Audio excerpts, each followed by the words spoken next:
बच्चों, सामाजिक विज्ञान की क्लास में आपका स्वागत है।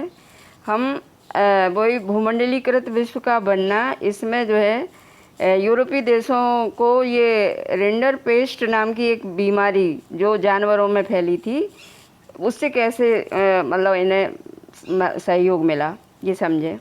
अफ्रीका में 1890 के दशक में रिंडरपेस्ट नामक बीमारी बहुत तेज़ी से फैल गई। मवेशियों में प्लेग की तरह फैलने वाली इस बीमारी से लोगों की आजीविका और स्थानीय अर्थव्यवस्था पर गहरा असर पड़ा।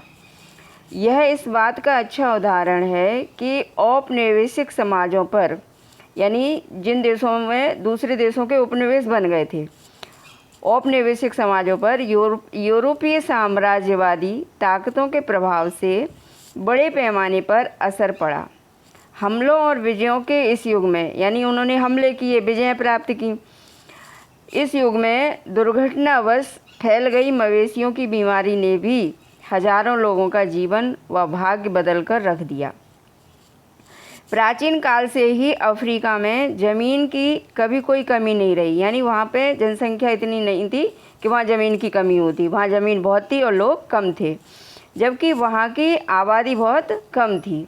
सदियों तक अफ्रीकियों की ज़िंदगी व कामकाज ज़मीन व पालतू पशुओं के सहारे ही चलता रहा है, यानी वहाँ पे कोई दूसरा काम नहीं था, खेती करना और पशुपालन।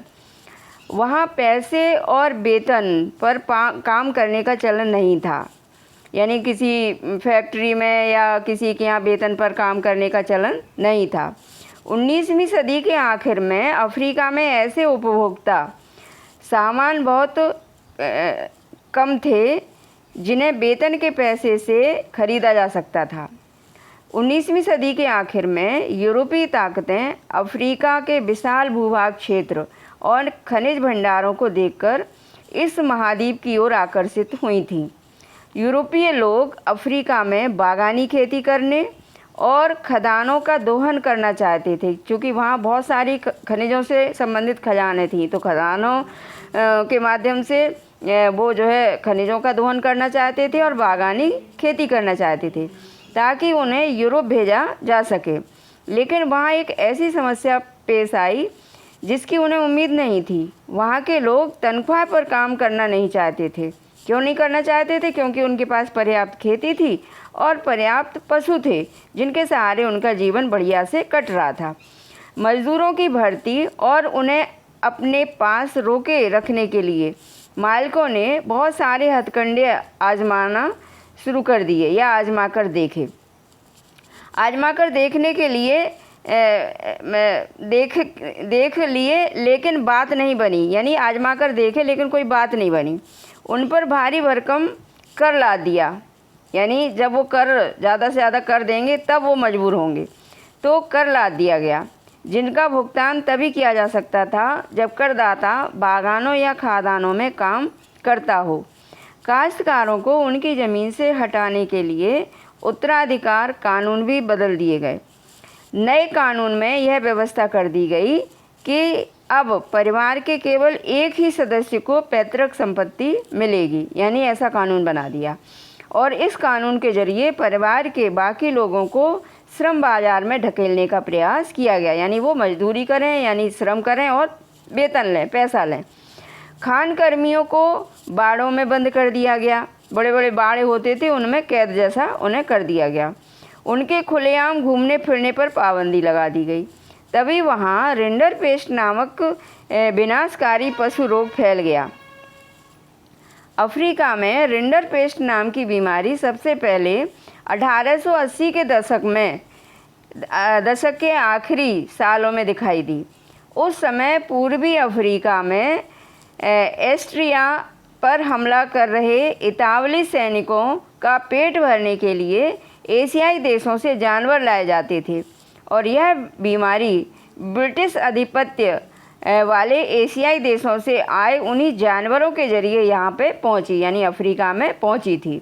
अफ्रीका के पूर्वी हिस्से महाद्वीप में दाखिल होने वाली यह बीमारी जंगल की आग की तरह पश्चिमी अफ्रीका की तरफ बढ़ने लगी, और 1892 में यह अफ्रीका के अटलांटिक तट तक पहुँची। 5 साल बाद यह कैप, यानी कैप कौन सा हिस्सा है, अफ्रीका का धुर दक्षिणी हिस्सा तक भी पहुंच गई। रिंडरपेस्ट ने अपने रास्ते में आने वाले 90% मवेशियों को मौत की नींद सुला दिया। पशुओं के खत्म हो जाने से तो अफ्रीकियों के रोजी रोटी के साधन ही खत्म हो गए और अपनी सत्ता को मजबूत करने तथा अफ्रीकियों को श्रम बाजार में धकेलने के लिए वहाँ के बागान मालिकों, खान मालिकों और औपनिवेशिक सरकारों ने, चूँकि यूरोपीय देशों के वहाँ उपनिवेश बन गए थे, जैसा कि कल समझाया था नक्शे के माध्यम से, तो उन्होंने जो है पूर्ण रूप से अधिकार कर लिया। औपनिवेशिक सरकारों ने बचे खुचे पशु भी अपने कब्जे में ले लिए और बचे पशु संसाधनों पर कब्जे से यूरोपीय उपनिवेशकारों को पूरे अफ्रीका को जीतने और गुलाम बना लेने का बेहतरीन मौका हाथ लग गया था। और इस तरह से अफ्रीका पर यूरोपीय देशों ने जो उपनिवेश बनाए थे उनका एक तरह से अधिकार हो गया और 19वीं सदी की दुनिया के अन्य भागों पर पश्चिमी आक्रमण और विजय के परिणामों की ऐसी ही और भी कहानियाँ देखी जा सकती हैं। यानी और देशों के साथ भी, दुनिया के और देशों के साथ भी यूरोपीय देशों ने ऐसा ही किया। ये आगे के उसमें समझाया जाएगा। धन्यवाद। आज की क्लास यहीं समाप्त होती है।